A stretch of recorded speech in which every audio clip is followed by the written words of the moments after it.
New Aphotic Realm announcement. Submission windows for upcoming issues. Issue 10, the theme is justice. That's hard-boiled fiction with a supernatural twist. The deadline for that will be April 1st, 2020.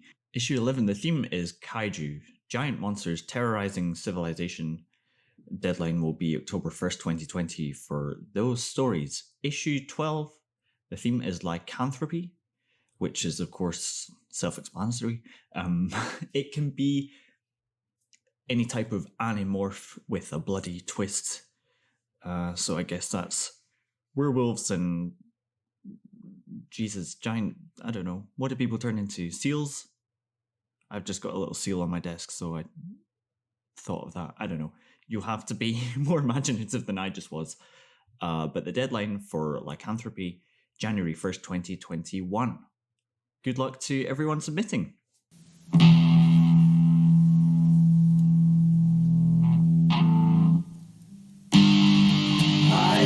This thing, I hope you like it.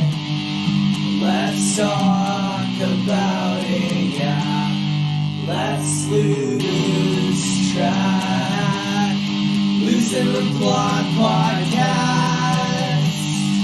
Losing the plot podcast. Losing the plot podcast. Talking to Leo X.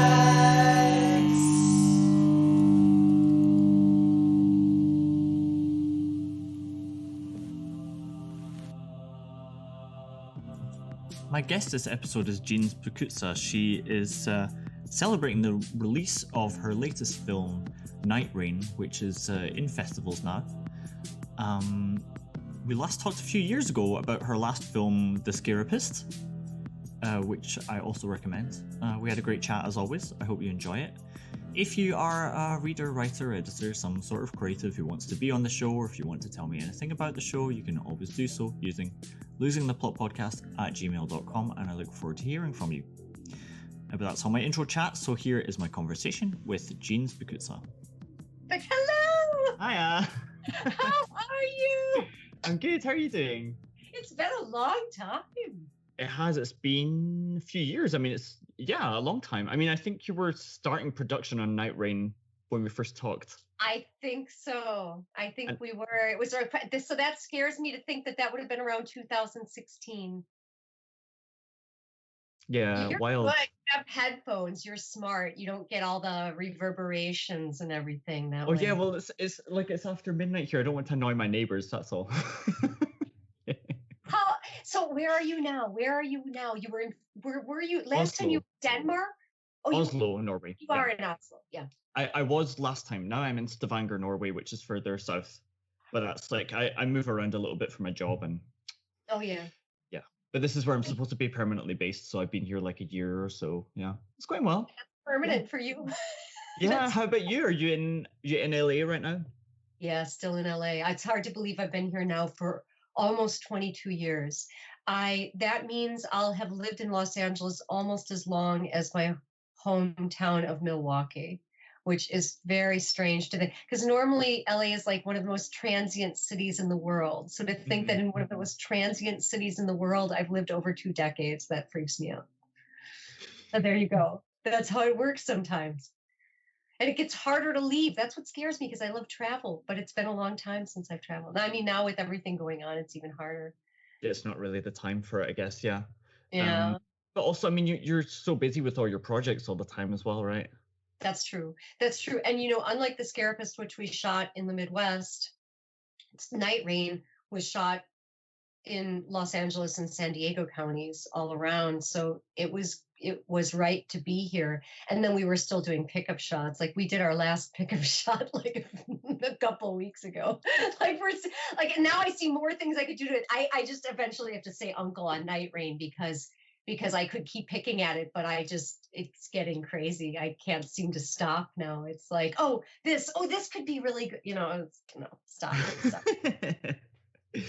Yeah. Go on to the next one. Go on to the next one.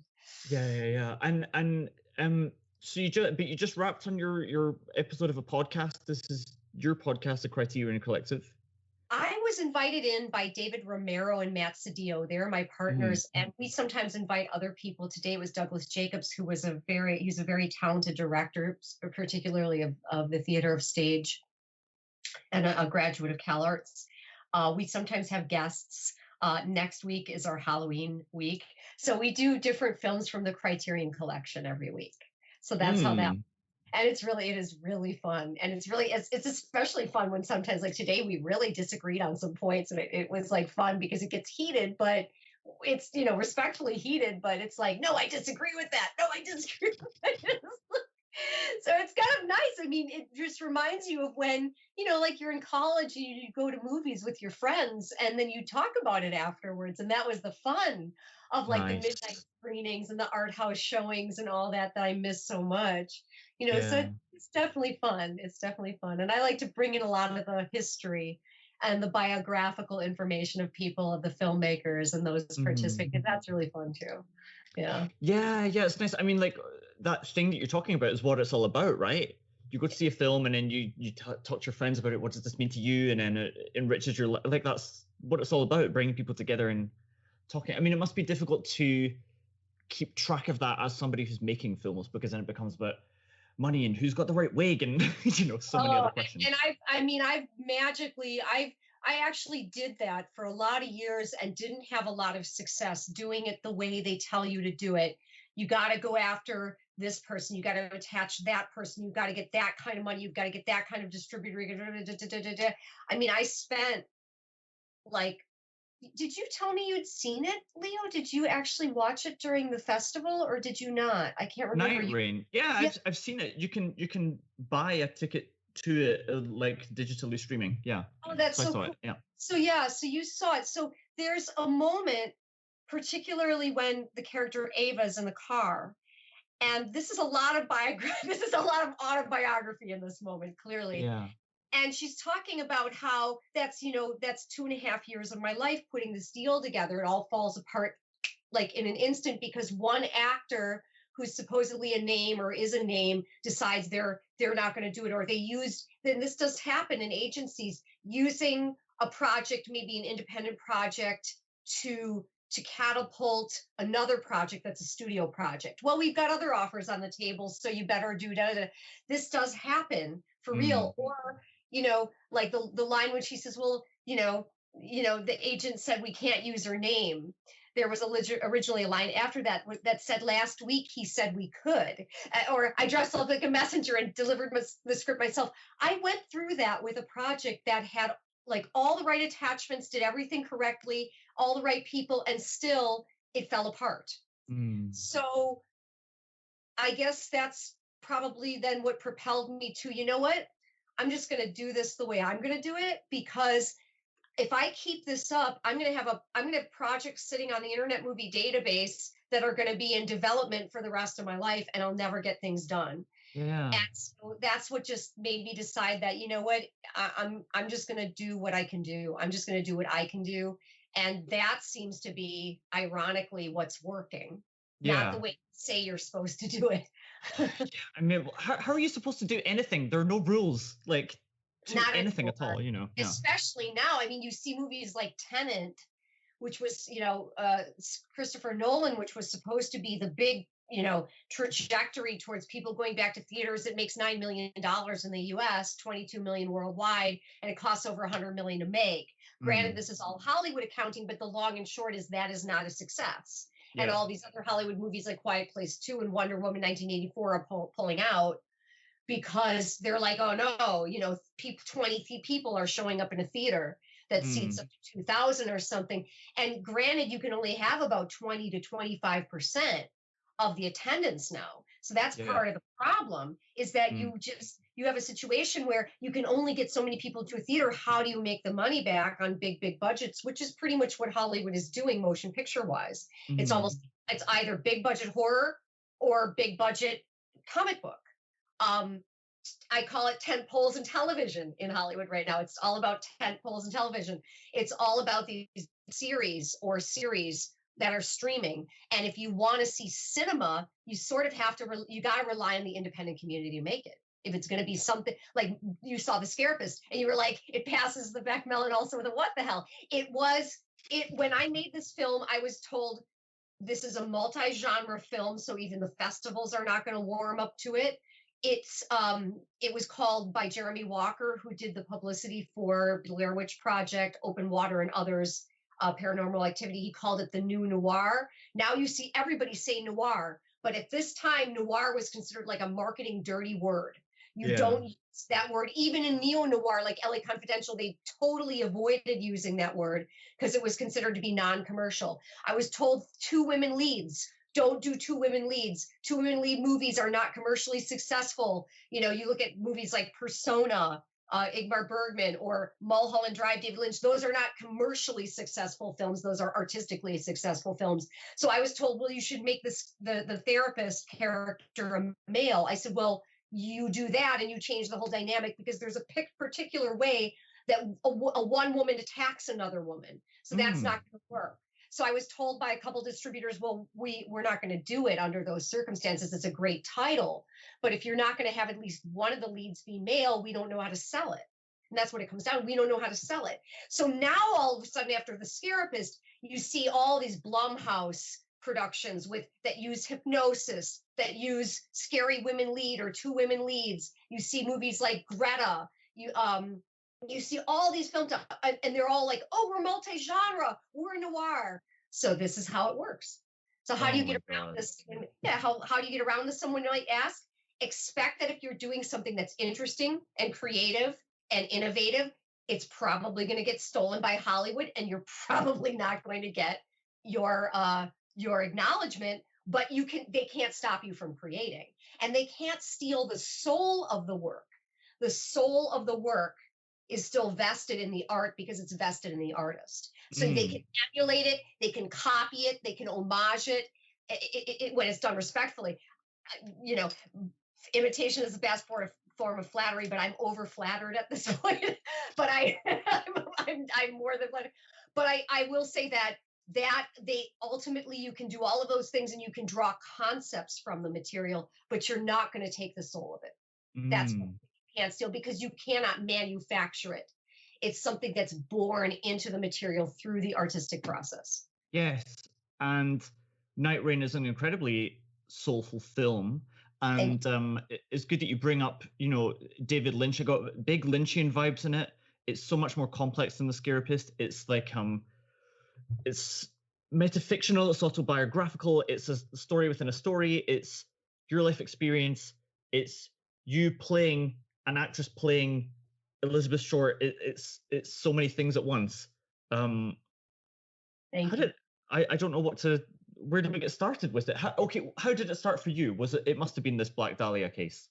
Yeah, I love that you see. That's where I was going with it too. You and I are almost reading each other's minds now, and I have to say, like, openly, that this is one of the things that I think is interesting, is that you and I connect first through writing, and I think that's where it really does start, is with the writing, with the story.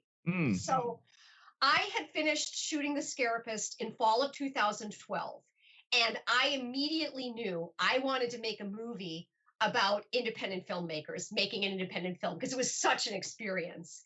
And, in union work, it's like you have this very narrow job definition. You can do certain things, but not other things, because that's what your union requires. On an independent set, especially non-union, it's like, whose job is it to flip the switch? Who's ever closest to it? Whose job is it to pick up that piece of paper so people don't, kick it or fall over it, or it doesn't end up in a scene? Well, whoever notices it. That's what independent film is like. And I remember one of our producers on Scarapist, she was like literally like sprawled out, wiping off picture car as she was calling out like the day's scenes to the assistant director. And this is independent film. And I thought, I got to do something like this. I also realized that I really wanted to do something about the 1940s, because I was working on a certificate of film noir studies. I love films noir.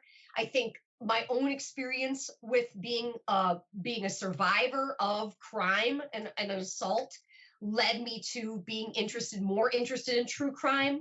I think I always had kind of an interest in behavioral pathology. I've suffered stalkers now for over 15 years. cyber or otherwise. I would say that the notion of why some people decide they're going to stalk people, even people with some public presence, maybe they're not Jennifer Aniston, maybe they're not Angelina Jolie, they're not Brad Pitt, they're not at that level, but there's something about that person that they kind of latch onto and become obsessed with. So I really wanted to kind of bring that into it. It was the Black Dahlia and the Elizabeth Short element came when I realized, if these, part of the dark humor is you want to make a period film, but you don't have a lot of money to do it. How are you going to do that? You have independent filmmakers struggling to make a period film. That's part of the fun. So you have these independent filmmakers, even in the tagline where it says, a group of independent filmmakers making a low budget period movie, right there. That's actually intended to be a joke, because anyone who's trying to make a low budget period movie knows, and what are you going to do? Have your knights wearing like tinfoil or something? How are you going to accomplish this? It was when I saw something on IMDb when they used to have the conversation. They used to have a section where users could just chat with each other. They don't have it anymore, but they used to. Someone mentioned a book by a woman named Mary Passios, who it turns out she was a childhood friend of Elizabeth Short. So she's the only person who knew her, who wrote a book about the murder and about the woman. And when I read the book, I was so taken by the personability of it, the sense that I was really getting to know who Elizabeth Short was. And when she was interviewing Elizabeth Short's sister Muriel said, Mama, meaning her and Elizabeth's mother, believes that one day the truth will come out and Elizabeth will be exonerated. And that's what hit me, because I said, dear God, I know what it's like to be victimized by violence and have people blame you or shame you for it. And it's really one of the worst experiences, because you do feel that shame already. And someone says something like, well, why didn't you do this? Why didn't you do that? Why did you walk down that street? Why did you wear that? Why didn't you get up and leave? Or, the agony of having to go through any kind of violence or assault, and then have some people basically say you're responsible. And that hit me so hard. That moment in the book hit me so hard that it became like a mission for me. I've got to bring this woman some justice. I want to find a way to help exonerate her. And how am I going to do that? Because it's not very likely this famous unsolved murder is going to be solved. Even if we could have a sense of who did it, there would always be room for question, because it's a cold case. It's been around for over 70 years now. And I thought, how do you bring exoneration to a person? You tell the story authentically. You bring her dignity. You show people who she really was and that it wasn't her fault. And that's really how Night Rain was born. Mm. Wow. So always so many directions to go with it. I mean, yeah, I think the thing that stands out for me, what you're talking about, this when you're the victim of something, and then people it's so unusual the way that they can voice, I'm sure the exact questions that you're asking yourself 100 times a minute or so, and then they start saying them. It's like, how on earth do you think this is helpful? Like, yeah, no, it's true. I literally, after my assault experience, I had literally people saying, well, why were you there? It's like, because I didn't know that I was going to be assaulted, because there wasn't a sign saying you're about to be assaulted, or this person is an assaulting person, or, yeah. It can range. There are people who are so empathetic, but the negative side, the ones who don't understand, the ones who aren't compassionate necessarily, and there are probably many reasons for that. But what I've seen is it ranges anywhere from callous to like outright vicious, where you become the person who's to blame for this violence. What's wrong with you that you let this happen to yourself? And that always boggles my mind, that there is this contingent that says that the person who is hurt and who trusts the wrong people or person is the one who's at fault. that has always boggled my mind, always has boggled my mind, and more so the further I go. And it was interesting that this was coming out right around the time, it was right around the time that the Me Too movement was just starting to launch when we were shooting. So the project was conceived before the Me Too movement really came into action, but that the force behind it and the publicity behind it and the press behind it, the media behind it, the Hollywood persons behind it, like Time's Up and all these other organizations, it really kicked in late 2016, around early to mid 2017. So this project was conceived before that, but certainly carried some elements of that. Mm-hmm. And we have our own stories about the Me Too movement, because I have encountered, I have a Harvey Weinstein story, which I won't tell this moment, but I do have one. And my whole career would have been different if I'd been a different kind of actress, let's say. Wow. And I don't fault the women. I don't fault the women who made certain choices. I'm not faulting them at all, or laying any blame or shame or judgment on them. It's just, you make the choice that you make in the moment you're confronted with it. You find out, this is who I am. The real question is, why do people like this exist? Not why is it your fault you didn't deal with them properly. But I think that something that your film predicts, and it ties into something that's also going on in the culture, is this like resurgence in a love of true crime stories. Yeah. And it's something about, I think, people trying to protect themselves from what might happen, trying to learn what the dangers are and so on. And so I think when people say things to you like, why did you let that happen to you? They want it to be true that they can protect themselves from that happening to them. And the truth is, right, you know, they don't live in a safe world. And I think that you can listen to all the true crime stories you want in the world, and it can still happen to you anyway. Yeah, like, that's right. But I think that's what this film is getting at, and like preempts, because there's like a resurgence in that, I think, took off after whenever you wrote it. But also I think what you're asking the viewer with this film is like, how complicit are you in this murder by enjoying the story of it? Yes, that's true. In fact, that's one of the reasons why there's a moment where you know, my character Ava, as Elizabeth actually says, you know, I'm real, my family will suffer. Think about that, that we don't consider, for example, that there are still surviving family members. And you have on the internet, for example, you have people who go to the grave of Elizabeth Short. This is why they actually will not give out the information anymore. The family has requested. I went there personally and found this out. It broke my heart. The family has personally requested that the people working at the cemetery not give out this information, because people will go, they'll have a picnic in front of the grave, they'll pose in front of it and post pictures on the internet of it.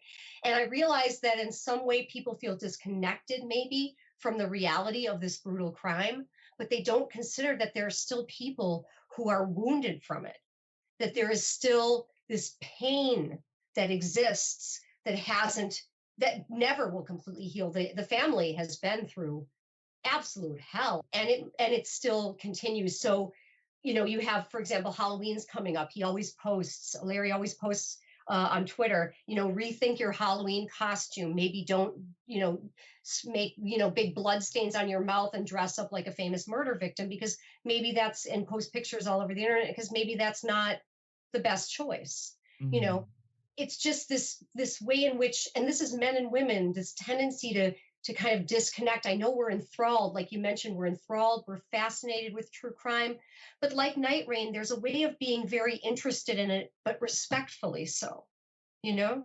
Mm-hmm. So that's, I think, also what I was trying to convey, is that there's an empathetic approach to all of this, to consider the victim, or the survivors, the families, even the perpetrators, just find a way to understand how these things happen, maybe find a way that we can get beyond this kind of pathology that exists globally, because crime is not limited to any cultural group, ethnic group, social group, economic group. It's everywhere. And I think the more we can understand it, the better that we can help get beyond it, perhaps.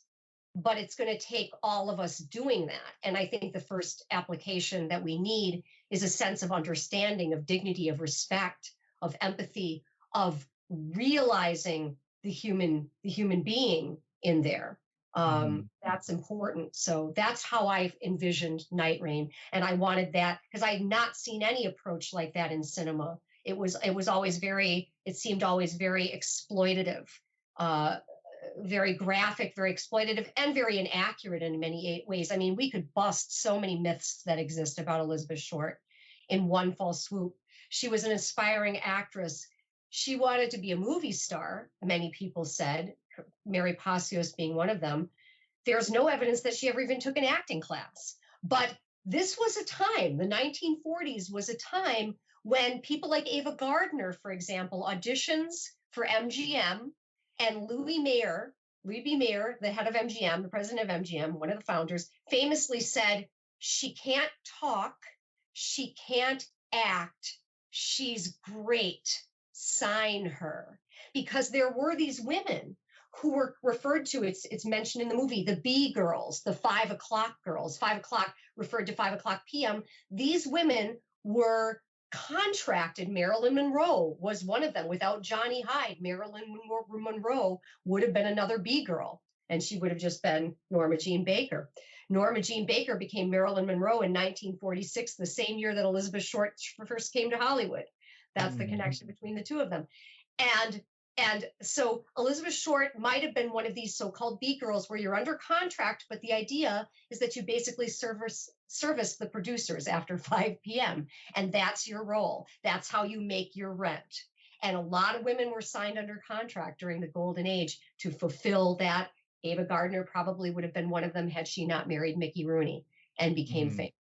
She probably would have been like one of these women. Yeah. So it's really knowing about the history of Hollywood and understanding the context of what Elizabeth Short was making her way out to Hollywood for. I think she definitely wanted to be married to someone and have children, have a family. But I think because her father left their family during the Depression, she certainly wanted to have some sense of security, of stability that she did not have growing up.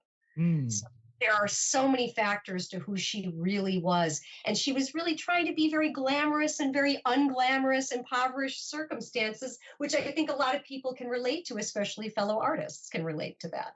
So she's not so different from a lot of us. She was just trying to live her life and trying to find a life, and it got struck down really tragically and brutally in a way we've never seen before or since. Well, it's just interesting to consider that, like, what your film has achieved and what, like, storytelling through cinema can do, and then the industry behind it is just has these elements that are just the antithesis of everything you're trying to achieve. They're like perpetuating the worst of humanity. It's insane. You notice that was touched on. Yeah, notice that was touched on in the movie. Some of that darker underbelly, and this is one of the reasons why in the establishing shots we show the house of one of the individuals. I don't want to give too much away. The different houses, how they live, all in one city. You see the different ways that people live. Some people live where they're literally hanging by a thread, and other people are living in somewhere in between, and other people are just living in absolute luxury. And they all exist within the same city, within the same industry. Some people are like what they used to say about film noir, characters. And one of the reasons why studios were so reticent to have their stars like Barbara Stanwyck and Fred McMurray and Lana Turner or John Garfield play these roles, because these were unsavory people who were on the take. They were out for the fast buck. I think it was James Ellroy who referred to them as fast buck motherfuckers. I met him, ironically. I was coming out of a screening of LA Confidential at the Egyptian Theater. They were screening one of the last remaining 35 millimeter prints of the film. And coming out in this, he's very tall. So, no one would normally see me. I'm way down here. I'm like 5'1", but he's very tall. He waves me over. And the very first thing he says to me, this was, after we'd shot Night Rain, he said, "You look like Elizabeth Short." So that was like the first words out of his mouth. And I'd never met him before. So this is a man who's also been, somewhat fascinated by this true crime. And I know a lot of that also comes from his own mother having, been struck down, killed, and they didn't solve it. They never found the guy. When I think he was all of like 9 or 11 years old or something. So he's true crime, and the brutality against women has kind of been a fascination for him. So it was interesting that the whole time he couldn't stop staring at me. Every time someone wanted to come up to him, he would be like, "Oh, I'm so sorry, excuse me," and then he'd come right back. It was like I remember meeting very briefly Steve Hodel, George Hodel's son, who wrote a book about it, accusing his father. That's mentioned in the movie, and why there's so many holes to his theory. But the first time he saw me, it was with Greg Sestero at a screening of Best Friends with Greg and Tommy Wiseau, subject of the room. And I remember Steve Hodel did the kind of this and then did that over his shoulder. There is something about the physicality, the resemblance that freaks people out, especially those who are very interested in the Elizabeth Short story. That freaks them out. And I noticed that even after we shot the film. And it wasn't so much the physicality or the physicality alone that made me want to make a character, who would be portraying Elizabeth Short, older and wiser, of course, but the fact that I also felt that kinship about, the victimization of violence, the shame of violence, the way that can feel so isolating. I think that's one of the worst things about violence, is that it is very isolating. You feel like the tragic character in the novel who's carrying a disease, and you don't want to spread that out to other people. It's a very painful experience to go through. And I think the only way you can really go through it healthfully is to talk about it and create something with it and share it with other people. The stalker, after having been stalked for over 15 years, that's been so painful for me in many ways. But I have to say that I don't know where that comes from. It's many things. They feel envious. They feel hateful towards you for some reason. You remind them of somebody. I don't know what it is. They become very obsessed with the destruction of you because they feel destroyed somehow and you pose a threat to them. I cannot figure this out entirely, but I sort of tried to, there's a character, the stalker in Night Rain, who really is like a compilation, and you're a writer, so you understand this. He's kind of a compilation of different people. And I try to kind of structure the how and the why and the what and the when and everything in a way that I can just try to understand it. Yeah. So I don't want to give too much away. Of course, we're talking about mystery and suspense, so I don't want to say too much. And with the Scarapist, it was different. When we covered the Scarapist, it had been out for a few years, and I felt comfortable with all the spoilers. But in this case, we are actually just taking it out now to market and sale, and it's beginning to screen. So I don't want to say too much, but I do want to say that, yeah, you're right about the real life thing. Pretty much every character in Night Rain is based on some real life person. Yeah. Interesting. Yeah, when I see this, the rejected writer guy, I mean, that's very early in the film. That's like one of the first scenes and so on. And he didn't even get the right submission window. It wasn't even like you'd read and rejected his work, which isn't even a rejection of that person, but it just goes straight to the heart. It's like, yeah, you hate me, you want me to fail, and it's like, that's it. Yes, though. of course I know that person. I talk to writers all the time. Like, yeah. Yes, I think that's one of the things I love is I think that a lot of people will relate to Night Rain. Oh yeah, There's so many elements where you can find that connection that you're describing, and we've been through that. And I think there's a part of us that has felt that way. The difference is we don't act on that impulse. We kind of step back a little and we think about things reasonably and go, yeah, this isn't really a rejection of me or even my work because they haven't seen it. Maybe it's not the right time. Maybe it's not the right circumstance. But for example, in Night Rain, you have a situation where unfortunately one event kind of intersects a tragedy and it results in the wrong thinking. Right? Yeah. So, and that that reminds me of a line from the movie, and I believe it was also in the book by Umberto Eco, The Name of the Rose, where the William of Baskerville character says to Adzo of Melk, he says, the step between ecstatic vision and simple frenzy is all too brief. So and I think that is also what's scary for us as artists, is these kind of people who are artists or want to be artists, and there is this very fine line between what is vision and what is delusion. What is imagination and what is fantasy, what is real and what is just the dream that is not realized. And I think that's why we have to share as artists, because that's where, in sharing and experiencing a reality together, we find out how to ride that line and stay relatively healthy in our own minds, right? Yeah, absolutely. I started a filmmaking club. I've told you about it. I send you the silly little things that we make. I love it. What were you the rejection one? yeah, exactly. Yeah. I loved it. I don't even know how to watch. I know, but I love it. Yes. Oh yeah, no worries. But that was like I started that here, and it's kind of it's like a gift to the people here in Stavanger, I think, because like my day job is as an engineer. I work with very technically minded people, and it's a very meritocratic world. Like you've been working for 5 years, so you get the job you get when you've done it for 5 years, which, as you know, in art is like it's not like that at all. So when I say like come make films with me, they're like, let's get that guy who's worked the camera for 5 years and give him I'm like, no, you're now in a world where that just doesn't work at all. It's hard for them to understand. It's hard for that mind to understand that. Yeah, because it's very you're much right on about that. It's very much a culture of like I've got people on this podcast, like people in life, are sick of me talking about it, because I get asked this all the time, like, oh, how big is your flat? Like what company do you work for? Like, how much money do you make? And then they're just like, boom, boom, boom.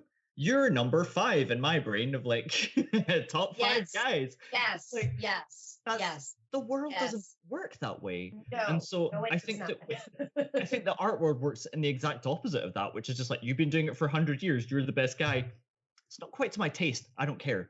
And it's like my gift to people, like my message from the art world is like, yes, you may be amazing at something. Nobody necessarily cares. Nobody necessarily needs to give you an award or even their time because of how much you put into that, right? But the flip side of that is that you to do it as long as you have, I'm sure you have to just have like gratitude for what you're doing, and you have to do it only because you want the things you're making to exist. And that's really powerful once you can get to that headspace.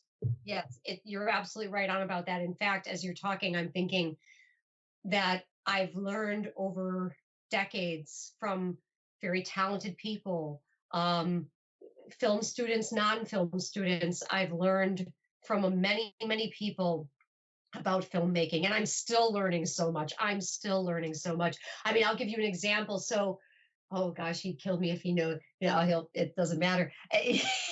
In a conversation, for example, Tommy Wiseau says to me, "You must have vision. You must do what audience want." I mean, right there is that kind of that line we're talking about. How do you walk the line of both? How do you have vision and do what the audience want at the same time? Yeah. That's the challenge, and he gets that's the challenge. And I will say that on Night Rain, I was very proud of the fact that in fact we had some people. We had at least 3 people where this was their first motion picture. Some had actually gone to school for production design or directorial or cinematography, but they hadn't had a lot of experience, and they weren't getting experience because people didn't want to give them experience. I'm very proud of the fact that all 3 of those people now have seen, leaps in their artistic life, in their career work or creative trajectory. And that's, to me, like Roger Corman did this, which is one of the reasons we homage him, because he would basically, we're talking about Coppola, we're talking about Scorsese, we're talking about Curtis Hanson, LA Confidential, all got their start because Roger Corman said, here's some money, go make a movie, make it in this amount of time on this budget, and if you can do that, we'll distribute it and you'll go on to make another one. And this is actually also very much how the studios functioned at one time too, is you weren't just making a career for yourself, you were building careers. And that's also something I feel like what you were just describing, that same mentality goes on in Hollywood. It has to be this person or this person or this person, because this is their agent, because this is the experience they have, because this is the projects they've done. And then you watch the end result, and technically it's good. Technically, everything's done the way it's meant to. But it reminds me of Italo Calvino, Invisible Cities, where they build this one city that's to the absolute correct geographical calculations and astrological calculations, and it produces a city of monsters. So sometimes you have this thing that's so technically correct, but you don't feel it. You don't feel something from it. You see it and you go, yeah, that was well made. That's it. Where is the spirit of the thing? And that's why, for me, I loved what you were just saying, because when I choose people, whether it's actors or crew, I'm doing it very intuitively. And what I had my actors do in Night Rain was, because I'm not trying to put an actor in a slot and say, this is the role I need to fill. Because when you're a larger studio with many submissions, that's often the approach you have to take, is we have a slot. How do we fill that slot? It's very mechanical. For me, I said, okay, I had the actors tell me about themselves first, because what I was looking for was not how to fit an actor in a slot. I was looking for the character inside of that actor first. If I can see the character in the actor, then I think this is the actor, or I know this is the actor, and you watch the performance. Are you believing what they're doing? You have to believe them, because you might have noticed that was something I really, really love about Night Rain, and something I've been very proud of in my own films, is that I've seen very good performances in my films, because I watch for that. I'm an actor myself. And to me, directing is not just managing a set and a tech team. That I come from that old school where being a director is first and foremost drawing the best performances from your actors. And if I need someone to handle tech side, that's one of the reasons I work with my editor and co-director, Cynthia Sharp, because he was taking care of a lot of the technical elements while I was working with the actors. And sometimes we crisscrossed. But for the most part, especially since I'm acting as well and producing as well, to have many hands on deck, as many as we could, more than I actually originally anticipated. Night Rain took a lot longer and cost more than I expected. It was originally a vision for a very small film, but films have a life of their own and a character and a personality of their own, which I'm sure you've noticed, Leo, that this is how they are. They take on that life much like a child. You can try to control a child, but a child is going to be who the child is going to be. So this film took on a certain character, a certain personality. It was pretty wonderful. We were very familial. Here we were at the 11th floor of the Biltmore Hotel, historic Biltmore Hotel in downtown Los Angeles, the last place Elizabeth Short was seen alive. And we were in the industrial part, working away with, trying to work everything out, and eating together and laughing together. And so we did that for a good, 2.5 weeks, 3 weeks, and it was really remarkable. I still feel very close to the people, and I'm so very proud of what they brought forward, because I saw everyone work so hard. And on a lower budget shoot like this, you don't always see that, But then I've always said, it's not. See, this is why if someone says, well, if you gave me more money, I'd do a better job. It's like, nope, that's not the person I want. Because first of all, I don't believe that. I've seen people get more money and not do a better job. Artists tend to put so much of themselves into something that if you really care about something and you're passionate about something, you're going to give 100%, whether you're getting $100 or $1,000 or $10,000, because that's a part of you coming into that. Yeah, absolutely. It's like, it's what you're spending your time on. What's more valuable than that, It's the one thing you can never get back, right? Because money you can lose and get back, but time is finite. Exactly. That'll never come back. And how do you expect to get noticed by the people who are going to pay you the extra zeros if you're doing a bad job when you're getting the small zeros anyway? Like they don't see any potential in you. All the listeners need to hear what Leo just said. This is very, very critical information. He's 100% correct, because people are watching and you never really know who's watching. My actress in The Scarapist, who portrays the Scarapist, was telling me about an audition that she did. It was down to her and like 2 other women. But they had just lost Kristen Wiig on Saturday Night Live, and they felt that she was maybe too similar. And she was very down about the fact that she had not been selected for that reason. And I said, don't feel bad, because you never know who saw that and who's watching. And she was like, oh my God, that's true. And within about a year and a half, her and her comedy group were doing a television show for TV Land. So, this is why what you said is spot on. And you don't necessarily, it shouldn't be the motivation, who's watching, who's listening, what might be happening. It does need to come from you. I think it was Jodie Foster who said, boy, if you choose to be an actor, just make sure that's what you want to do more than anything in the world. When you've got someone who has had one of the longest careers in Hollywood as an actress, Jodie Foster, saying these things, you really want to heed them. And by the way, I know she was a philosophy student at Yale who spent like almost a year on a couch after studying philosophy and not knowing what she was going to do with her life, and ended up going back into the entertainment industry. Didn't even think that, she said, maybe I can write, because there were no women directors of cinema, really, and left. And so she didn't even think it was necessarily an option. And look what she accomplished. So, know yourself, be who you are, pay attention, be good to people, be kind to people. Collaboration is really important. All those things matter.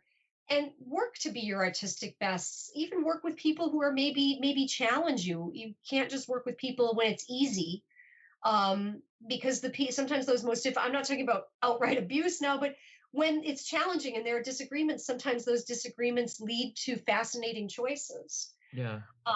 So I think all of these things matter when it comes to making film or motion picture or movie or television or anything else. I'm not much of a television person. I'm not saying I'm against it, but motion picture has always been, and film, that's always just been what moved me, what inspired me. You mentioned David Lynch, that you can see David Lynch. David Lynch has mentored me. Our sound designer, John Neff, who is, my God, this man was the right-hand man to David Lynch for many years and did sound design for Twin Peaks, Mulholland Drive, Straight Story. And he did our sound design and sound editing. It was such an honor to work with him, and he said to me after he saw it, he said, this proves you can do Hildegard, meaning my Breath of God movie. And that was really why I came to Hollywood. I left my master's degree program and moved to Hollywood as a single mother at the time in the first place, because I had to make this movie about Hildegard. I had to share this woman with the world, and people ask me, where is it at? It's a trajectory. I'm glad I'm not doing the magnum opus first, because I'm learning so much on these productions, and they all carry their own life, of course. So, it's just, I guess, if I trust it, if I trust in the process and believe in the journey and have faith in the outcome and keep working, at a certain point, I just say, well, this is it. This is the life and this is the work. This is it. Yeah, for sure. It's, if you're, I tell everyone at my club, it's like, I'm so proud of this club that I've done and everything. When you think film, you think Hollywood, you think, of course, you always think of the very top people first. But I always tell people, like, if you came here on a Monday and like we make a silly little film so that you see the principle of it, like in this one room, and you had a good time, mission accomplished. That's literally all I want for you from this. Because like you say, I too, like, I get stuff published and then I think, oh, who's going to read it? Who's going to pick it up? Like, who's going to email me about it? And the answer, like 90% of the time, is no one. So you have to love it for what it is. You have to love it for the and if you're demonstrating gratitude for it, like, maybe that automatically attracts all those other things you want anyway. So you just have to love what you're doing for it. Like, you made Night Rain. Like, if you'd made Tenet, like, how much better do you think it's going to make you feel? Like, the idea is there. You're making what you love. with It's people not. that you respect. That's what it's all about, Yeah, and the answer to that is it's Christopher Nolan's movie, not my movie. I remember years ago someone saying to me, a friend of mine, Sean McNally, a very talented spoken word artist. He was in the United States of Poetry with Matt Cook, and he and Matt Cook brought me to Lollapalooza. That was my first big performance, was Lollapalooza, which really dates me. That was way back there. And he said to me once, he said, Spicuzza. We often do that, like a football team. We refer to each other by last names a lot. Spicuzza. Don't try to be the next Kurt Vonnegut. Be the first Jeanne Spicuzza. Yeah. And that always stuck with me because I thought he's right. I mean, I have people sometimes saying to me, "Well, you're not Tarantino." It's like, I'm not trying to be Tarantino. I don't want to be Tarantino. Tarantino is Tarantino. I have nothing against Tarantino, but this is not what my goal is. Yeah. Just like I've heard people say, my goal is to make $100 million movie, to be attached as a director, to make $1 million movie. Well, that's fine if that's your goal. But I came to Los Angeles to make Breath of God, to make the movie about Hildegard. And for me, that's what my trajectory is about. So some people would say, well, so, I mean, you're just doing these, lower budget movies. I mean, I guess it's good reel, or, well, it's a good calling card. And I'm like, I don't make calling cards. I make films. I love making films, and I'm making films. This is not what it's going to lead to so much as I just knew that at a certain point, as soon as I read that thing about Elizabeth Short, and one day we believe she'll be exonerated, that was it. I had to make this movie. I had to make Night Rain. I had to make a movie about independent filmmaking. I had to make a really, truly authentic and dignified treatment of Elizabeth Short's tragic murder and the events leading up to it in her life. I had to do that. That just became the thing I had to do. So the idea that this is like real, or a calling card, or something that's supposed to get me to the television program, the bigger paycheck or whatever, I'm not, anybody who wants that, I'm not putting them down. It's just, that's not where I live. And so the idea that's also why I'm really bothered by this idea of the word success for some people, because for some people, success means whatever they define success as. And for me, success is, are you doing what you love? Check. Are you surviving? Check. Are you a good person? Check. Are you growing as an artist? Check, check, check, check, check. Do you have enough time with loved ones? Like, yes, you have nice dinners? Yes. Do you live your life, or do you spend your whole life kind of thinking about whatever is above you, what's next, what more, it's not enough, more. I just can't. And I know I probably sound horribly un-American when I say this. And I remember performing The American Dream is Alive in Glasgow. In fact, I think it was that CD that led you to me, because you heard the Sluts poem. And on that same disc is a poem, The American Dream is Alive. I remember after performing that in Glasgow at Ladyfest, coming down off the stage, and tons of people coming to me and saying, we all knew this. We didn't know Americans knew this, that this chase after the almighty dollar can just lead to absolute devastation. And I said, no, there are those of us who do know this. It's just you don't often see that, but it is there. Particularly artists understand. Oh yeah, of course. How that doesn't lead you where your heart wants to go most of the time. And you can't serve two masters, and you do make decisions. Coming back to Harvey Weinstein, I was in a meeting, I won't say with whom, because I guess it wouldn't really be fair to her, but we were talking, and she said, we were talking about Breath of God. And this was, I want to say this was probably close to 2 decades ago.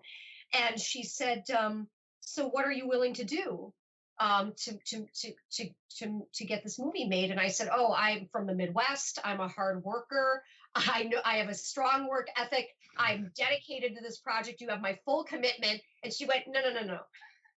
What are you willing to do to get this project made? And I said, oh, no. I said, I'm not that kind of actress. And then she said, well, then I would suggest that you're going to want to produce this movie yourself. We'll continue to track it as a potential distribution acquisition, but you're not going to make this movie here. That was it. Oh my God. That was it. That's the way it was. And you're right. The tragedy is that, imagine how different, I mean, I'm not regretting my life now, but imagine how different my life would have been if my career hadn't hinged on that one choice. Well, my first thought was, I'm so glad that film doesn't exist now. Like, you know, because it's not worth it, is it? No, not for me. It's not worth your I'm not dignity. judging No. anybody. I'm not judging. I mean, well, maybe I'm judging Harvey Weinstein, but Of course you can. I think that's fair. but the women who made certain choices, and some we're aware of, and some it's still in question. But the reality is that it's unfortunate that it comes down to that choice for some people. And I'm not even going to say it's just women. I met men who their first day as a junior agent or as an assistant at William Morris said, the first thing I was confronted with was this or this. So it can happen to anybody. Me Too is not, and I know, I won't mention their names, it's not fair, but I know of at least 2 quite famous men who have been groped by women very inappropriately in a public scenario. And it's the idea that because you're a public person, suddenly you're public property. That's extremely disturbing. That's treating a person like an object. And it's like, even Sartre, that was one of his better moments. When subject becomes object, you have really lost humanity in that moment. You have lost something far too precious, and it's not worth it. Nothing is worth that. Nothing in the world is worth losing yours and someone else's humanity. That's the thing. Absolutely not. I'll tell you like a funny experience that I have. Like, I've been writing these scripts because like I walk around the town and I go, oh, like where can I get in where somebody won't notice me? And I've got my camera, like where can I film stuff for free?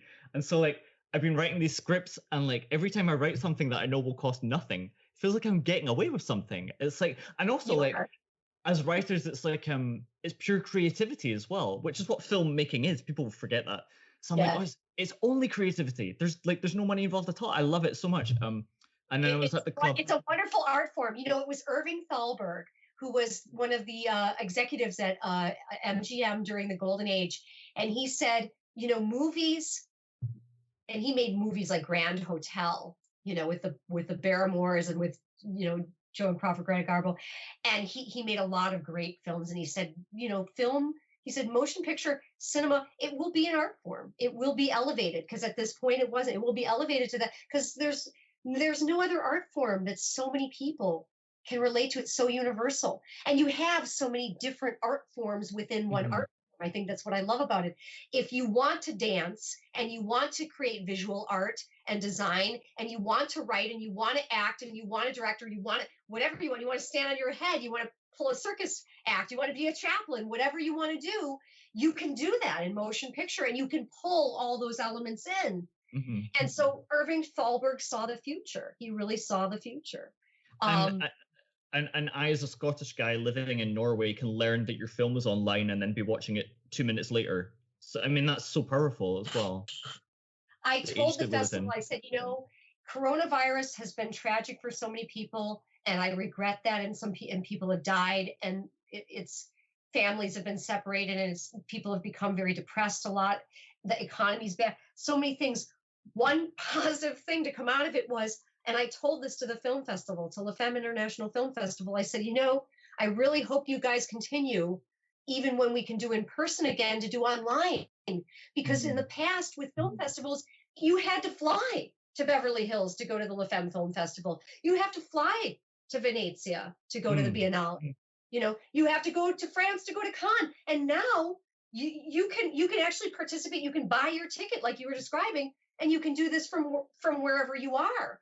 And you've opened up a whole new audience. We had a really good audience the night that we debuted it. We had a lot of people, and Larry Harnish was there. Sadly, I couldn't hear him. We had some technical difficulties. Some people could, but he was answering questions, which was so great of him to come and answer questions, because a big part of his dedication is not to exploit the Black Dahlia murder case, but to elevate it, to express it, to bring some comfort to the family by bringing realism to it. And frankly, without his research, Night Rain would not have been possible. Night Rain would not have been possible. In fact, the first time I ever got wind of him was I was watching a documentary that was made for the BBC called Feast of Death. And it was James Ellroy's Feast of Death. And there's a segment in a restaurant where we actually filmed in Night Rain, the Pacific dining car. That actually wasn't even on purpose. That happened through a series of incidents that we filmed there. Beautiful, beautiful old restaurant built in like 1921 in an old rail car. It's really gorgeous. And so Larry Harnish is in Feast of Death talking about his theories, talking about Elizabeth Short and her realities. And he did so with so much empathy. I was so moved by that. That was Mary Pacios was the seed, was the well, and then Larry Harnish became like the ocean of information that made so much of this movie possible. I will always be really indebted to both of them, and I think the Short family too, because we were given some rare photos, a couple of rare photos to use too in the movie.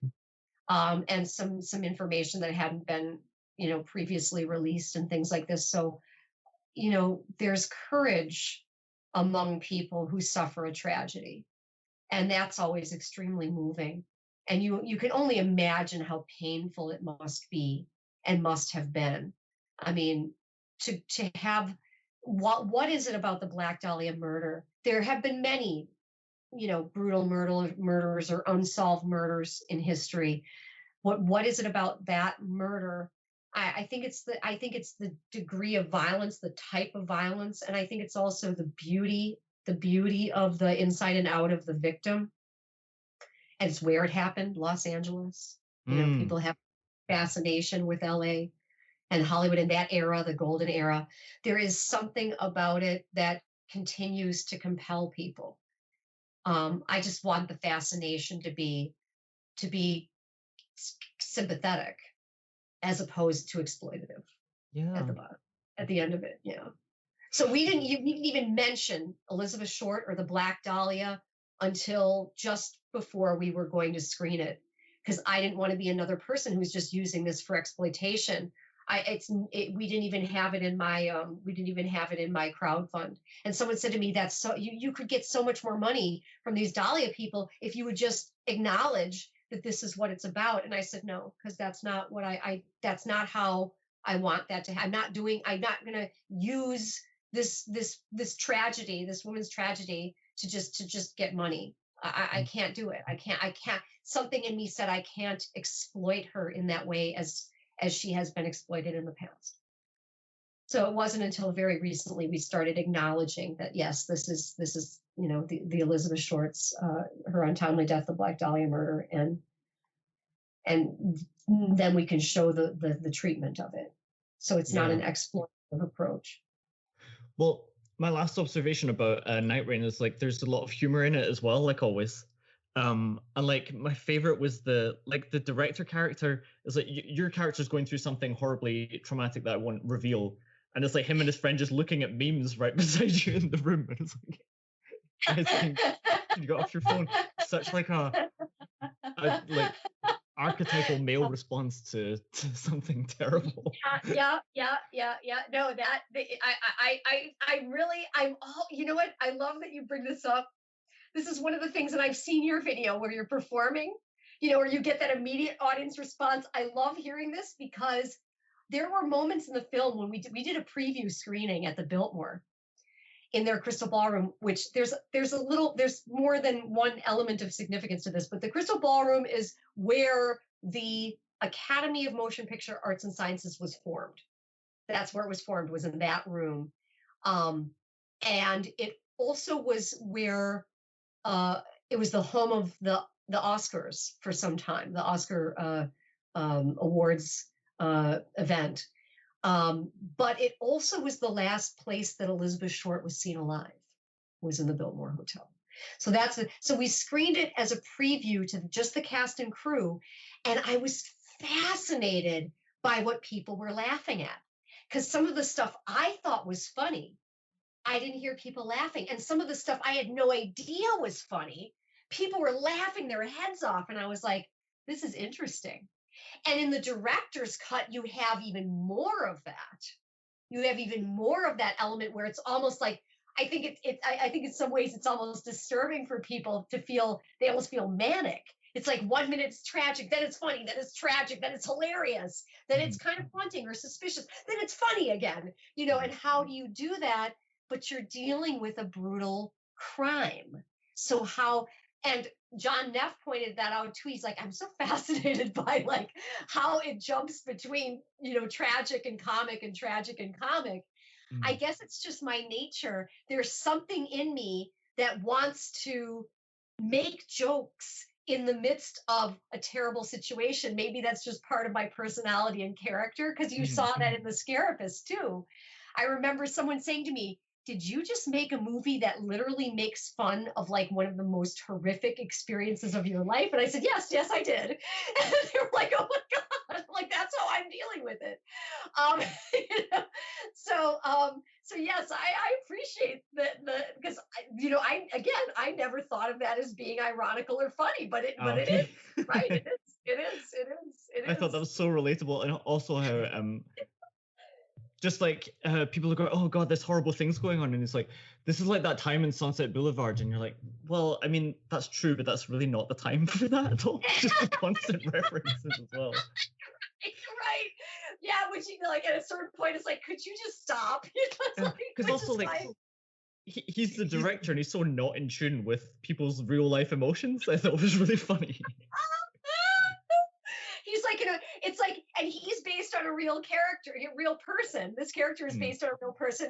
And I will say that real life person, I don't want to call him out too much, but it's like, there are elements of him that are, he is a very compassionate person, but he has moments of what I would call like emotional autism, where he just doesn't seeing or feeling what other people around him are. So it's not that he's trying to be a jerk or trying to be insensitive.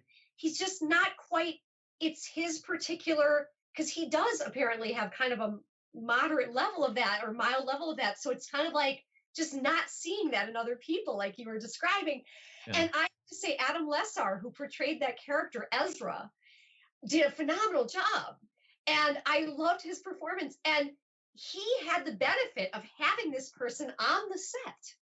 And then this person was like coaching him how to be him, that this character is based on. And this is all going on while we're filming. It's just like, this is eerie because, and of course I'm being stalked and I'm being harassed.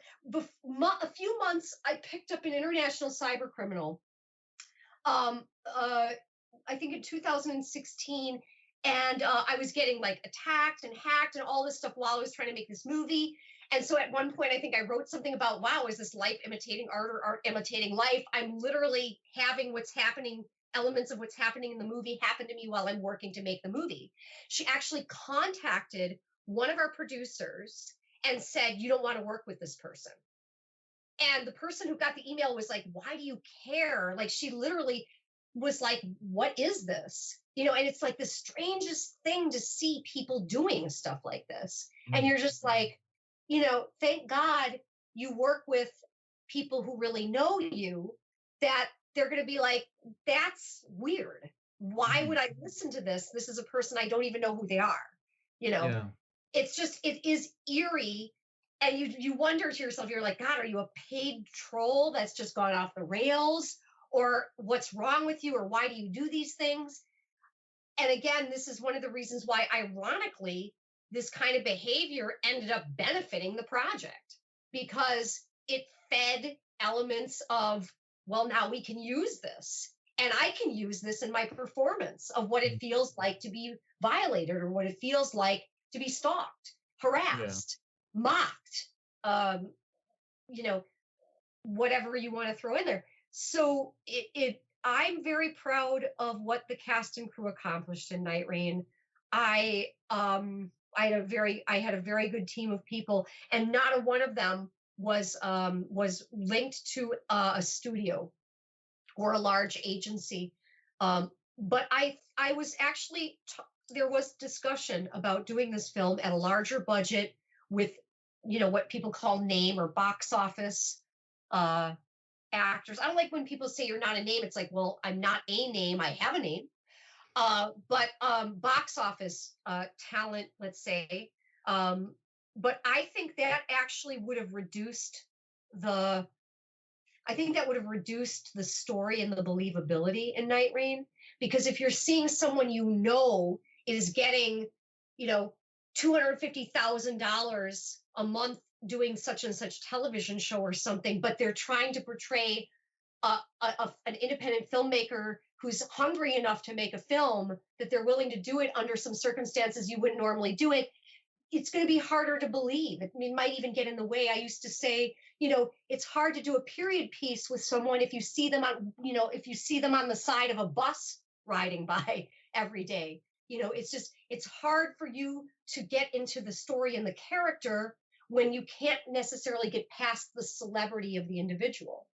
So I really like the fact that Scarapist was made with people where you would believe those were those characters. I like the fact that with Night Rain, when you're watching it, you can really believe these people really exist as they are, because you don't see them every day. Oh yeah, absolutely. Yeah. So I'm not, definitely not making excuses or apologizing. I'm saying this is what I love to do. This is what floats my boat. And I guess I can do that. And if people say, well, you can, or you can't, or you should, or you shouldn't, or I guess they have a right to that opinion, but I beg to differ. Yeah. Well, the example I was going to give you about here was people were telling me, like, Leo, like, if you need money for films, like, you can apply to like the local institutes here, and they will give you money. And I said, I don't know what I would spend it on. Like I said, I have so much fun like finding free ways to make stuff. I was like, I don't need any money. Isn't that cool? Then now I can do whatever I want, right? And then they were like, well, you make a good point. I hate to interrupt you, but money from anywhere comes with a price. I mean, as soon as you take money, you have to then answer to not that's, I mean, again, that can work, but if you want to just make what you want to make, you have a harder time doing that when you're using somebody else's money. Yeah. So I was telling who doesn't accept that, Yeah. So I was telling this guy, listen, I don't know what I need money for. I don't know what I would spend it on. I don't think this is the right time for me to be pursuing that. And he says, well, if you do apply for money, you should spend it all, because if you don't spend it all, you won't get it next year. And I said, right, so now you're pressuring me to spend money I don't even want. Why? What? Can we just stop talking about that? But it's so funny how that's all those he's probably telling you this is how I would do it if I were doing it. It's like that. And I mean, I get that. And at the same time, but I guess I'm on Team Leo with this one, because it's like, for me, again, when I was facing the possibility of making this for a larger budget, and of course it would have taken longer. See, I already knew, though, the risk was you could spend a year and a half, 2.5 years or more building your project, and that doesn't mean it's going to go. Yeah. That doesn't mean it's going to get greenlit. That doesn't mean it's actually going to happen. That doesn't even actually mean you're going to get those people or that particular money. It's very complex. And I think that at the end of the day, if you see a way to do it, and that's part of the creative process that you're describing, if you see a way to make the film you want to make, then make it. Make it, I mean, that's like, think how many people just haven't made anything because they let like a single one of those barriers get in the way. People give up so quickly, I think. Yeah. Oh, yeah. Well, I think some of that comes from the fear, and I can understand the fear. I mean, I would never say to someone, I advise you to live the way I live. I mean, I live on the brink most of the time. I feel like I'm teetering on a cliff, and then I've, got crazy people and stalkers and all this other stuff. I mean, on top of all of how hard it is, and I'm not Tom Cruise. I don't have 60 people in front of me to block me from those people, which, in that situation, I wouldn't mind that, but I maybe have 3 now, and that helps. But, it's like, I just think like you want to make the stuff you want to make. You want to make the stuff you want to make. At the end of the day, you do what you can do. It's not necessarily a stable existence. It's not necessarily easy. You are taking yourself, if you're really creating and you're an artist, you're taking yourself to some very uncomfortable places sometimes.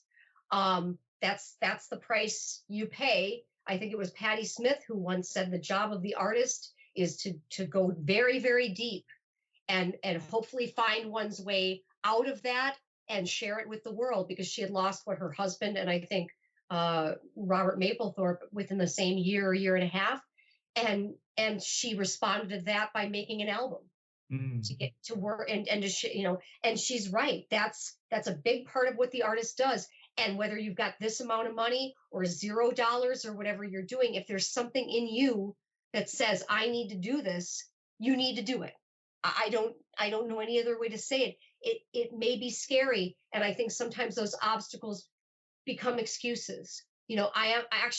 I'm so scared to do this that, oh yeah, I can't go in that room anyway, because I think there may be a lion in there and I'm scared of lions. I get that though. I'm sympathetic to that because I can understand. That's why I say I don't necessarily advocate to people do what I'm doing. What I would advocate is, if this is what you want to do and you want to do this more than anything else in the world, you darn well go ahead and do it, because life is short and you want to do what you love. You want to do what you love and you want to create, and that's a part of your nature, then absolutely 100% darn well, go do it. Do it. So tell me about Making Angels. Oh, so Making Angels. Making Angels is the project referenced in Night Rain. It's also the novel that my character Lana is typing in The Scarapist. Oh. So it started as a screenplay, not a novel. It started as a screenplay first, then it became a novel and a screenplay. And then it's a short film too. It's more of a screen test, I guess I'd call it. Yeah, I saw that. That was awesome. I met Tommy Wiseau in July of 2018. And by August, we were rehearsing for this scene. And I was so proud of him. I like the madness of Kim George. I kept him in my eye. That was my approach to Tommy. I'm going to keep you in my eye. I'm going to hold your attention. And I'm very proud, actually, of what he did there. He portrays my therapist in this scene in Making Angels. And my character, Saja, is a dancer whose life is not going the way she would like it to. And that is a segment of the feature screenplay, which we've started working on test shots now. So we're getting test shots. It's very difficult to do in New York right now because the city is just in absolute peril right now. And a lot of things are actually boarded up and inaccessible. So we're doing the best that we can to get some of our test shots and possibly even some of our B-roll footage, if we can do it. It's not easy to do right now, but we're working on it. So we've kind of started the pre-production of Making Angels. And I'm very excited because I like to say about Making Angels, it's a metaphysical dramedy. It's a metaphysical it's another multi-genre film. It also takes place in a certain period and another period, which is like what Night Rain was doing, because I'm just fascinated by history. I'm fascinated by art and architecture and artists who have come before. And this movie is really, it's a love letter to artists, is essentially what Making Angels is. And I've just done 2 thrillers. And I feel like Alfred Hitchcock, who then wanted to make The Problem with Harry, because it's like, I need something like, I don't want to say lighter, but I need something maybe brighter is a better word. I need to get out of the dark for a little while. I've been in the dark for a number of years. I mean, The Scarapist I started working on in 2006-07, and Night Rain I started working on in 2012. So it took me 4 years to write the script. It's been 8 years to make the movie. And with the Scarapist, it was like, about the same amount of time, about 7-8 years. So I feel like after over a decade of the dark and the noir or the neo-noir and the true crime, I just kind of want to do something that brings a little more light in and stardust in. So that's the next project, God willing, knock wood. But that's the plan. That's what's going forward for the time being. So that's what I'm working on. Yeah. And working with Tommy was just awesome because he really developed the character. He rehearsed with me. He thought about what he wanted to wear and how he wanted to look and how he wanted to present himself. So he did the work. I was very proud of him. And I showed it to Greg Sestero, his comrade from Disaster. And Greg was like, it's great. Thanks. I think so too. And I told him my philosophy, like the movie The Madness of King George. I'm going to keep you in my eye. I'm going to hold your attention. And Craig's like, I like that. I like that. And I said, and there's no good, there's no bad, there's true and not true, quoting Stanislavski. I don't believe in bad art. If it's bad, it's probably not art anyway. Yeah. If it's art, it's art. And putting a qualifier on it, for me, that's not the issue. Was it created? I have so much admiration for creativity, I guess, that I'm just like, wow, this is awesome. This is great. So good. Yeah. I totally agree with you. I've been looking, I think before I even was writing or something, I would look at like IMDb, and then you look at the ratings and you go, I'm going to watch that. That's got a good star rating. But now that I meet people who make films, and then I'm like, oh, I'm going to watch that film. And then I'll look at it on IMDb and I'm like, what the hell score is this compared to like what I just saw? What is going on? My opinion doesn't line up at all. Brought that up. We went from a 7.3 to a 4.9 because we got our 100th vote on the Scarapist. And we have like 14 votes. Now, oh God, now I say this, now it's probably, God, whoever's out there listening, some of you are just going to need to go and vote honestly on the Scarapist. We have some people who are just like one. I'm like, guys, look, I'm willing to, get on board with maybe this or that, or you think it should have been different here, but I just don't think it's a one movie. It's like, all 9 votes. Like it's all, there's some of this stuff that's looks staged. And I talked to IMDb and they're like, yeah, we have a system, but we're working on the system because the system is a problem. It's like this kind of mean average that they take, but it doesn't necessarily reflect. It's meaningless though. It's absolutely meaningless. Like, I have a critic who says I don't even look at that anymore because he's so familiar that he's like, no, I don't even care, or you get like the reviews on, it's just so interesting to look at. Actually, I kind of think of it as fascinating when we have these reviews that are like, this movie sucks, and other reviews that are like, this is the greatest movie. I'm like, well, at least we're provoking a reaction. Yeah. Polarizing. The best stuff polarizes. Very polarizing. I've never seen. I mean, I'm looking at this going, wow, we've got 1s, we've got 10s, we've got 2s, we've got 9s, we've got very little in between. It's just really, really interesting to see that. I suppose one person said to me, don't read your own reviews. I'm like, I'm just going to start following that because like it's probably better to just keep creating and not look too carefully at that. How does it help anyway? How does it tell you?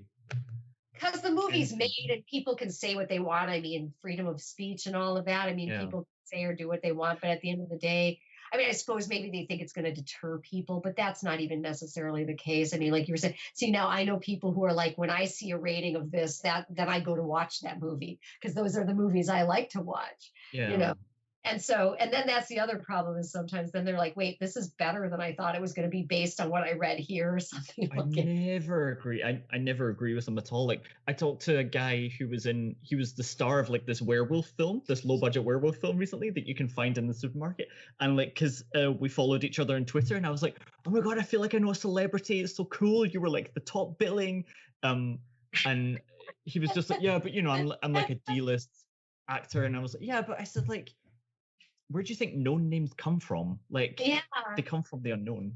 So well, and some of those actors work more than the A-list actors do.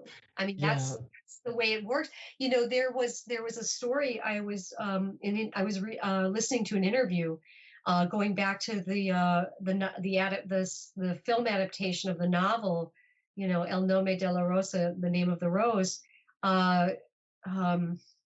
Oh God, the one now. Why am I blanking on his name? He was in Amadeus. He plays the Inquisitor, Murray Abraham. Murray Abraham was in The Name of the Rose. He was the Inquisitor character. There was another, Ron Perlman portrays the Hunchback. And one of the producers was saying, if you look at, Murray Abraham's credits and you look at Ron Perlman's credits, Murray Abraham was a big star at this time, won an Academy Award for Amadeus. Ron Perlman, character actor. Ron Perlman works because Ron Perlman is very workable and very easy to get on with. And he's willing to take a role if it's interesting to him. And he's not dependent on an agent negotiating a salary that some people won't pay. or whatever. And now more and more things are going that direction where it's about franchise, or it's about the agency, or it's about what network it's on, whether it's Netflix or Amazon or whatever else. So, that is becoming less and less of an issue. And in fact, I'll go so far as to say the whole notion of an A, B, C, D movie, or, whatever people want to, whatever letter people want to ascribe, that used to be a thing because you had the B movie play before the A movie. And that's how you drove people into a theater. That doesn't exist anymore. Now you have a movie play and another movie play, and there really isn't A, B, C, D. There is this idea of low budget, or what is the quality level and things of that nature, what's the content. But I think if you're going to do something, just be proud of it. Just be proud of it. Just be proud that you did it.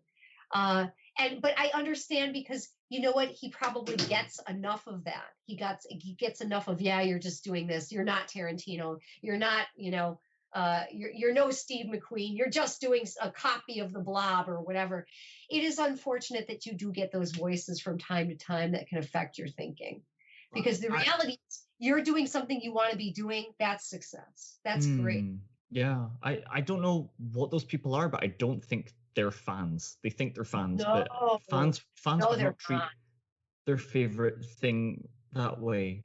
No, they don't. No, they don't. They may even find humor in the movie, but they enjoy it. There's a respect for the fact that someone made it.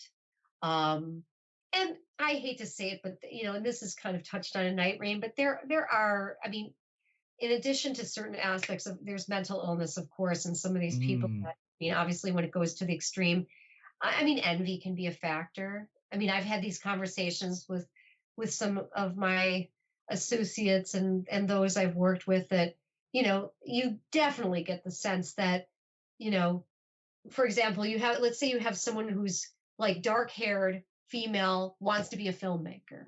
And it just so happens that 3, not 1, not 2, but 3 of the women they stalk are dark-haired female filmmakers.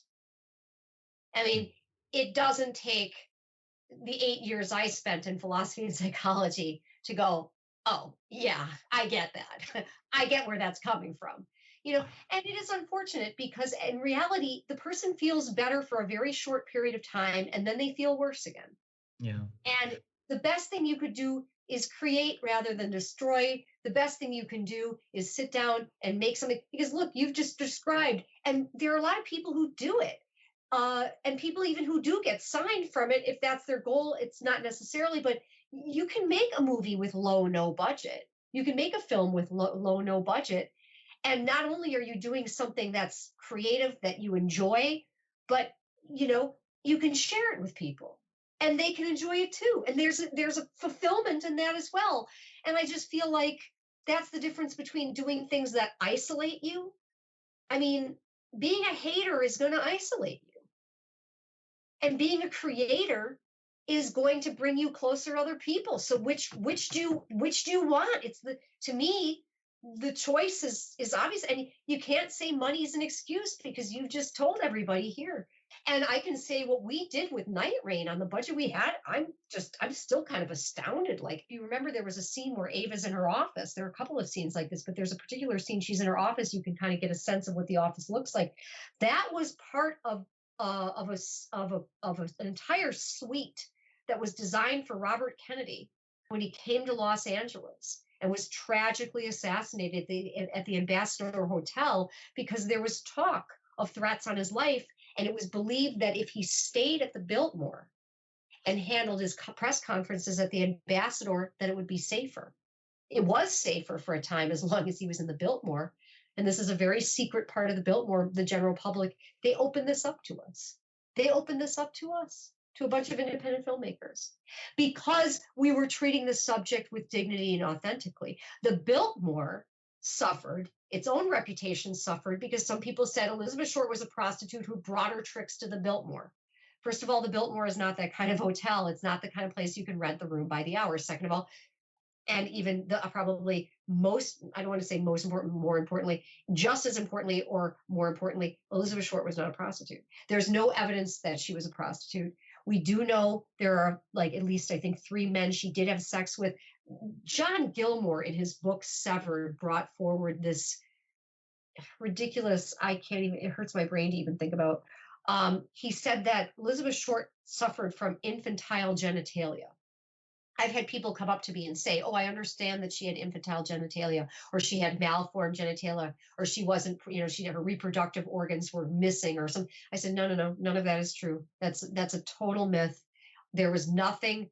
We addressed a little bit of that in the movie through some of the things that Mary Pacios wrote in her book. There was no, that didn't exist. It's completely, it's just not true. It hurts my brain to even contemplate it. Some of these, and it's sad that, as Mary Pacios, I think most appropriately said, she said, "I feel like Elizabeth Short is a woman upon whom many people, particularly men, have projected their dark fantasies onto." And that's why there's a point in the movie where she says, "The way you see us, it's what's in your mind, it's what you want to see." There isn't a moment in this movie that doesn't address some aspect of this Black Dahlia murder case. And of course, it's interesting that it's what we choose not to include in the movie. That is kind of a clue as well, because she did not have infantile genitalia. She wasn't a prostitute. She didn't, there's no evidence that she had sex for money. The things we do know about her was that she did not have much, that she was mourning the death of her fiance, whom she referred to as her husband. She never had a child. She never had the chance to really live a life that she probably could have lived. Those things we know to be true. We also know she wasn't in Los Angeles before 2000, or 1946 was the year she arrived. The very same year that Norma Jean Baker took on the name Marilyn Monroe.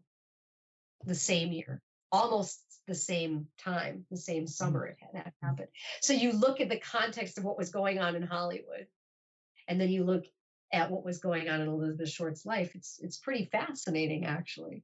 Yeah. And how she ended up, the trajectory of where she ended up and how she struggled. She was homeless for the most part throughout her time in LA and San Diego. Which is why we give a portion of proceeds to Shelter Inc., because it helps families with housing and employment and things like that. I mean, it's a tragic thing. Not having money does not necessarily lead to violence, but it can certainly put you in a position, to no fault of your own, where it might be more likely, So you feel that. And I feel tremendously sympathetic towards her for that. Because I've slept on friends' couches before. And I've aspired to things and been judged a certain way for my appearance or something else. And so I feel a tremendous empathy for her. And it would have been interesting to see the life she might have made for herself. I don't even mean just in terms of fame, but just being able to live, just being able to maybe fall in love again, find love again, and marry and have a child or something. Just what her life, maybe she would have been up on the screen even briefly, or maybe more, who knows? We'll never know. It's just, so to me, that's more interesting than who killed her, who did it, that's, yes, it would be great if we could find that out, but it's very unlikely we will. And I just chose the most plausible theory. I chose the most plausible because I read so many. And I can definitely say to anyone, if you really want to know about the Black Dahlia murder, you have to read the newspaper articles of the time, because there's so much misinformation. Someone says, "Oh, she went to the Crown Bar," for example, in Los Angeles. No, it's actually in the DA files. One of her former friends and roommates, Ann Toth, who was an extra, and her boyfriend, Mark Hansen, who at one time was a suspect, point blank said, "We went there regularly. We never saw her there." So you really have to dig into, you can't just go online and do searches, because you're probably going to learn more misinformation about the case than you're going to gain factual data about the case. And so I spent many, many, many months at places like UCLA Special Collections, at the Downtown Public Library, on the LA Times website, and of course with Larry Harnish. And there's a a librarian named Glenn Creason, who works in what I call like the dungeon or the bowels of the LA Public Library. They're like in the 8th lower floor where they have all the periodicals. And he shared some really interesting information with me. And a lot of the stuff is on microfiche. And so if you're going to really dig into history, you got to dig. You got to dig deep. You got to go in. And what's cool about it is you really begin to discover a sense of who the person was when you do that, rather than just doing it superficially. Yeah. You gotta, so that's the 4 years that it took me. Were 4 years very well spent writing that screenplay. And I think Breath of God has been 7-8 years, and Making Angels might have even been longer. I'm not saying that is a necessity, but taking the time with the script, it starts with the script. I always say you can make a bad movie from a good or great script, but you're not going to make a great movie from a bad script.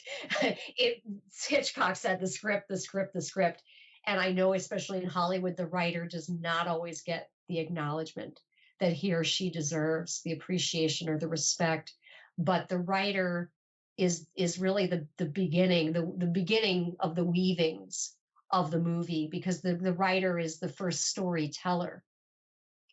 And so, my admiration for writers. That said, my admiration for actors who incarnate the story is very high.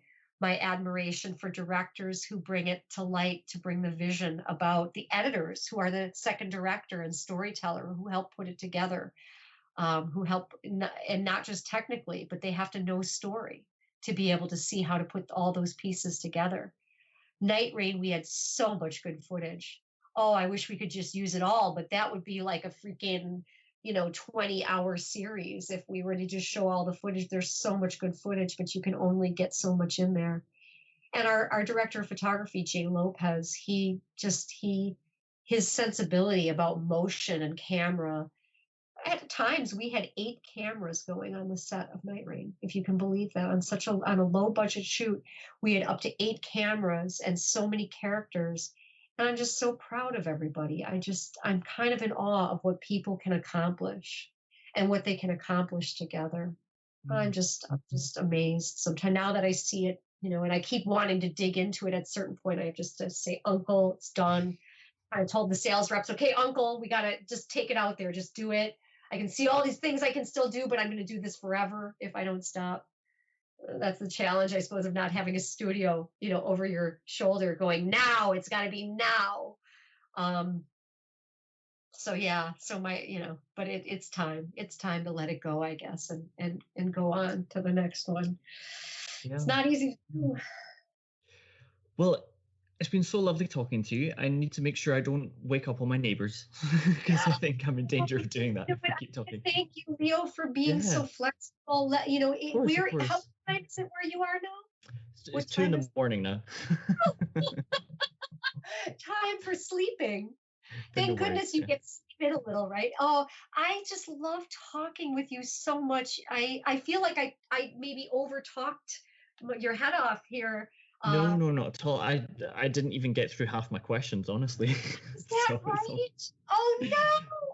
No. In a good way, because I was listening to your answers. It's a nice thing. It just means that we need to talk again. That's all. Yeah, let's do a part 2, because I didn't mean to like. Oh, it's just there's so much. You didn't. No.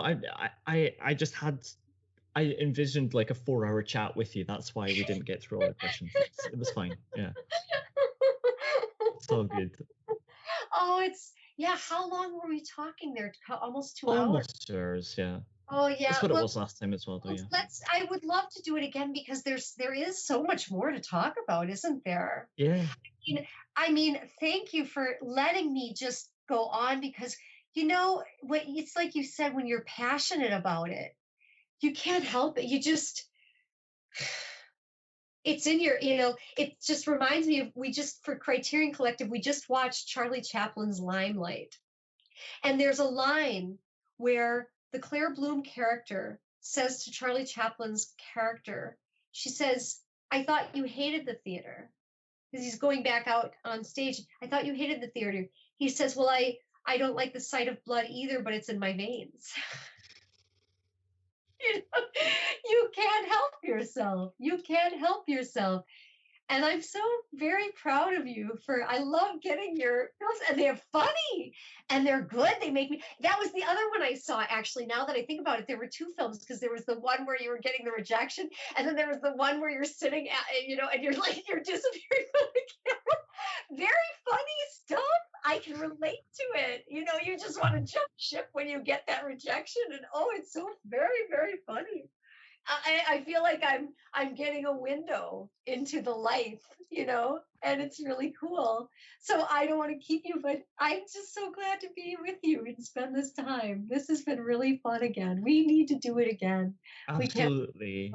I hope so. I hope I've provided something that is compelling and helpful and interesting, and all of those things, because you just kind of find yourself floating, almost like you're going to the thing you love, and you just hope that other people are feeling what you're feeling in that, enjoying Well, it. it's a bit like acting and being caught by a director, right? As well, it's like, just, I'm going to give it all in, and you go, was that good? And somebody else needs to tell you, and so You can we'll go find see. it. Yeah, we find it in the editing process, don't we? Oh, you Yeah. got it. You got it. I'm looking forward to seeing more films that you make, and I'm looking forward to being able to talk again. You're right, there's so much more, there's so much going on right now, Yeah. and if you do a search on mine and Tommy's name, not only do you get the Making Angels, but you get the background on this crazy copyright case that's going on. It's still active. Oh. I'm Robert Duvall. I'm the consigliere to Tommy for this major cross-border copyright case that's going on right now. Yeah, we didn't even talk about that. Yeah. Please, No, let's talk about that soon. it's that, because it's interesting, because it has a pretty big impact on, it's kind of like the difference between artist versus content creator, and we can really distinguish those two things. And there's just there, and that's just, I mean, again, like you're right. I mean, we could keep just going and going. It's like a rabbit hole.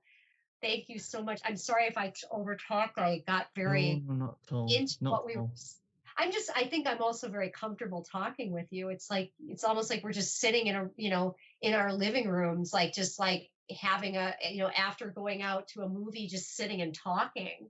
Like, it's like, that's how it feels. It doesn't feel like the way some interviews feel, where you're really conscious of like, I'm being interviewed. It's more like, oh, we're talking. We're just talking, Yeah. It's really I'm so cool. glad. Yeah. I honestly wish I could stay longer, that's all. But We'll do it again. it's We'll just do it again. Yeah, please, let's do it again. We went through this last time. It was hard to let you go. It's so wonderful. I'm so glad that we found each other. I suppose in a sense, you really found me. And you've been so great. You were a contributor to the crowd fund, and you saw the movie. You got to see it, which now it's gone to, it's in the hands of First Focus International. So we're going to see how that goes. And maybe at some point the director's cut and some of the deleted scenes will become available. So that'll be pretty cool, because there's some really cool, some really good stuff we had to cut out that I'm like, it was hard. It was hard to go from 2 hours and 22 minutes to 1 hour and 46 minutes. That's like that's over 30 minutes of material to cut out. And a lot of it is good. It's just, festival says they want a certain length, or the distributor said this is going to be the most saleable.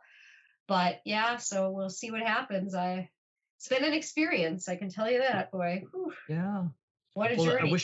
I wish you the best with it. I look forward to seeing how it goes, and we'll talk again very soon. I'm excited, Leo. Sleep. All right. I hope we didn't disturb anybody. If we did, blame me. Just say, I'm talking to this Sicilian. She's just really, really loud. I'm so sorry.